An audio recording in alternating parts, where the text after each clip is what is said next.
Imagine a world taking its first breath. Picture a blazing sun, a searing white eye in a sapphire sky, glaring down upon a land cradled between two mighty rivers, the Tigris and the Euphrates. This is Mesopotamia, the Fertile Crescent, the womb of human civilization. It's 3500 BC, a time when the pyramids of Egypt are still a dream in the desert sand, the walls of Troy have not yet risen, and the philosophies of Greece are millennia away from being whispered in Athenian groves.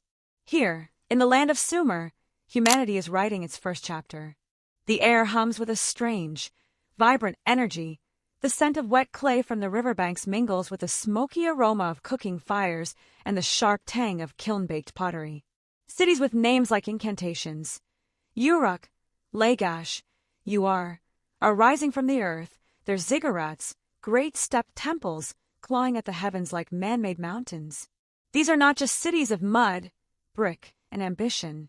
They are laboratories of the human spirit, where the first writing, the first laws, and the very concept of organized society are being forged. But beneath this veneer of progress, within the sacred precincts of the ziggurats and the bustling alleyways of the cities, lie practices so alien to our modern sensibilities that they challenge our understanding of the past. Today, we embark on a journey into the heart of Sumerian civilization, not to marvel at their inventions or recount their wars, but to explore the most intimate, and to us, the most shocking aspects of their world, their sexual practices, their sacred rituals, and the cosmic beliefs that shape their existence. Before we dive into this forgotten world, I invite you to join me on this exploration. If you're fascinated by the untold stories buried beneath the sands of time, hit that like button to show your support, subscribe for more journeys into the shadows of history, and share this video with others who crave the mysteries of the past. Drop a comment below and let me know where you're watching from. Together, from every corner of the globe, we can peel back the layers of millennia to gaze into the face of our most distant ancestors. Your engagement fuels this journey, so let's uncover the secrets of Sumer together. The Sumerians lived in a world of constant uncertainty. The Tigris and Euphrates could bring life-giving water or unleash devastating floods. The sun could ripen barley fields or scorch the earth to dust. In this precarious existence, ensuring the fertility of the land, livestock, and people was an obsession that permeated every aspect of their culture. They believed this cosmic vitality was not guaranteed. It had to be earned, renewed, and even stimulated through human action. For the Sumerians, sex was not merely a biological act. It was a divine force, a sacred duty that echoed the creative acts of the gods themselves. At the heart of their society stood the temples, vast economic and spiritual complexes dedicated to the city's patron deity. These were not just places of worship, but hubs of power, wealth, and innovation. Within their walls, a class of women known as the Natadis served the gods, their roles often misunderstood by later cultures. The Greeks, encountering these traditions thousands of years later, labeled them sacred prostitutes, a term laden with judgment. But to the Sumerians, these women were not objects of shame. They were conduits of divine power, their bodies sacred vessels through which the blessings of the gods could flow into the mortal world. Imagine a young woman, let's call her Inanna, not the famous poet priestess, but another of her time, her name lost to history. She steps through the grand gates of the temple of Inanna in Uruk, the air thick with the scent of burning cedar, spilled beer offered as libations, and the faint sweetness of incense. The walls gleam with mosaics of lapis lazuli and carnelian, depicting scenes from the life of Inanna, the goddess of love, beauty, sex, war, and political power. Inanna was a deity of dizzying contradictions, a beacon of light who could lead men into the darkest battles, the morning and evening star whose radiance was both nurturing and destructive. To serve Inanna was the highest calling. For Inanna, it meant dedicating her life and body to embodying the goddess. On festival days, when the city pulsed with music and ecstatic celebration, men from all walks of life, farmers, merchants, nobles, would come to the temple. They sought not a mere woman, but a union with the divine. The act was a ritual, a prayer made flesh. The Sumerians believed that the energy released in this sacred union rippled outward, blessing the fields with abundance, making livestock fertile, and ensuring the survival of their people. The payment offered was not for the woman but a tribute to the temple, a sacred offering to Inanna. This was not debauchery. It was a desperate, beautiful plea to the forces of nature to smile upon them for another season. The priestess was no mere participant. She was a living sacrament in a faith that saw the divine in every act of creation.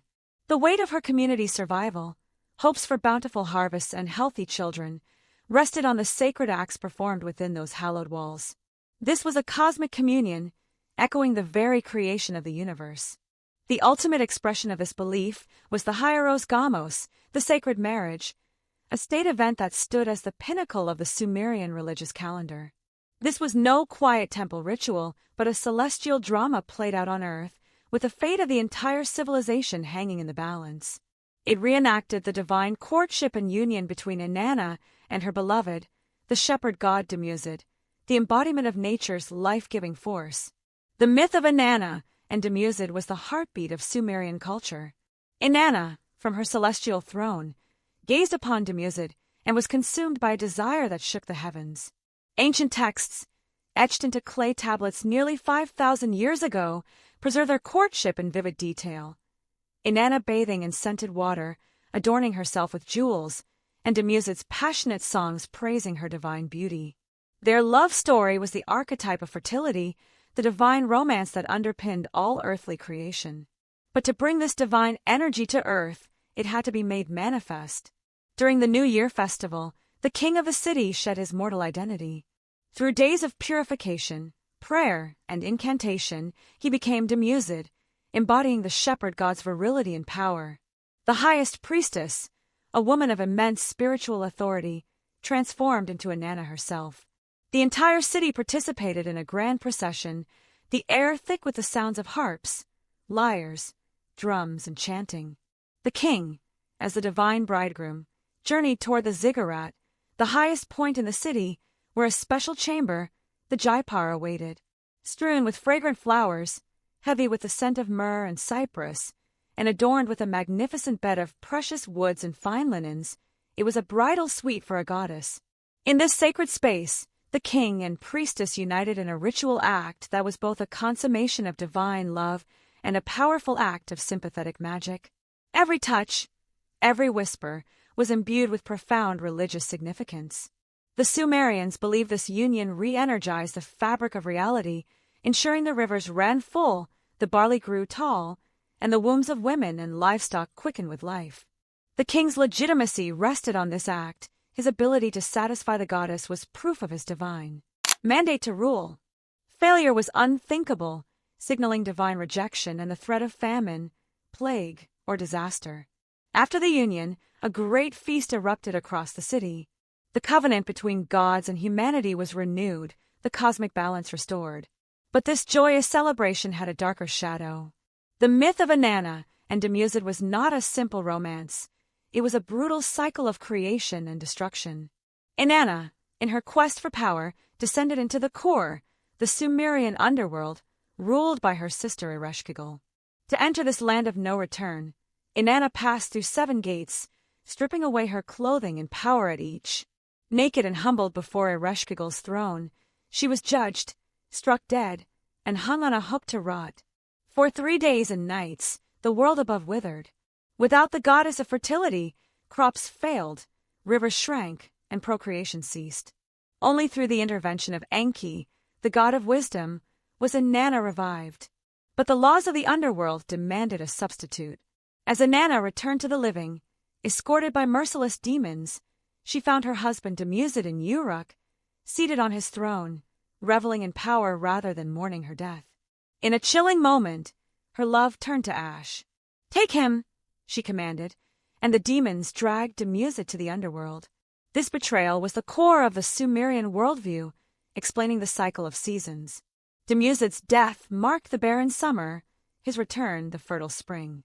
The city mourned his absence with citywide lamentations, weeping, and rituals of grief. Statues of the god were laid out as corpses, and the populace sang dirges. Some rituals inverted the life-giving sex of the sacred marriage, embracing non-procreative acts to mirror the cosmic disorder of Dumuzid's absence. These acts, possibly including same-sex rituals, were not about personal identity, but about aligning with the sterility of a world without its fertility god. Beyond the temples, Sumerian society was governed by strict legal codes, like the Code of Ur-Nammu, which regulated sexuality to maintain social order. Marriage was a contractual alliance between families, focused on producing legitimate heirs. A wife's infidelity was a grave offense, punishable by death, as it threatened patriarchal inheritance. Men, however, had greater freedom, able to take concubines or slaves to produce heirs without penalty. Women had some protections. A rapist might be forced to marry his victim, ensuring her financial security, and a wife could initiate divorce under specific circumstances, retaining her dowry. A fascinating aspect of Sumerian society was the recognition of a third gender category, the gala priests and Asinu figures who served Inanna and lived outside the male-female binary. The gala were androgynous, often beardless, with high-pitched voices that led ritual laments. Their identity, described in texts as a divine transformation by Inanna, was sacred, not defective. Some scholars suggest they were castrated or engaged in ritual homosexual acts, embodying the sterile chaos of Dumuzid's absence. The Asinu participated in ecstatic dances, sometimes in women's clothing, occupying a liminal space between sacred and profane. While respected in their divine roles, they faced social ambivalence, as Proverbs warned against integrating them into family structures. Within the home, sexuality was driven by the need for lineage. Infertility was a crisis, and solutions included taking a concubine, often a slave, or sibling surrogacy, where a barren wife's sister might bear her husband's child. Adoption was another option, though biological heirs took precedence. Medical texts reveal a blend of magic and medicine to combat impotence, with potions, oils, and exorcisms to counter perceived curses or demonic influences. Sex was a duty, a gamble against high mortality rates, woven with anxiety about continuing the family line. The Sumerian underworld, the core, was a dusty, desolate realm where the dead ate dust and drank brackish water. Proper burial was essential to prevent restless ghosts, and the wealthy were buried with attendants in the infamous death pits of Ur, discovered by Sir Leonard Woolley. These mass sacrifices, like Queen Pwabi's tomb with 74 attendants, were arranged to replicate earthly hierarchies, including sexual roles, suggesting concubines, and guards served their masters in death. The underworld also harbored sexually predatory demons, the Lilitu, believed to steal vital seed or cause infertility. Protective amulets and incantations guarded against these nocturnal threats, reflecting the permeable boundary between life and death. The Sumerians saw sex as a force that could create life, sustain it in death, and connect the mortal and divine. Their practices, from sacred rituals to legal codes, were a complex tapestry of faith, fertility, and cosmic order. As we reflect on their world, we're reminded that history is not just a record of events, but a mirror of humanity's deepest fears, hopes, and beliefs. Thank you for joining me on this journey into Sumer's shadows. If this exploration ignited your curiosity, hit that like button, subscribe, and share this video to spread the story. Comment below with your thoughts or where you're watching from. Your voice connects us across time and space. Together, let's keep peeling back the layers of history to uncover the stories that shaped us. Stay curious, and I'll see you in the next adventure.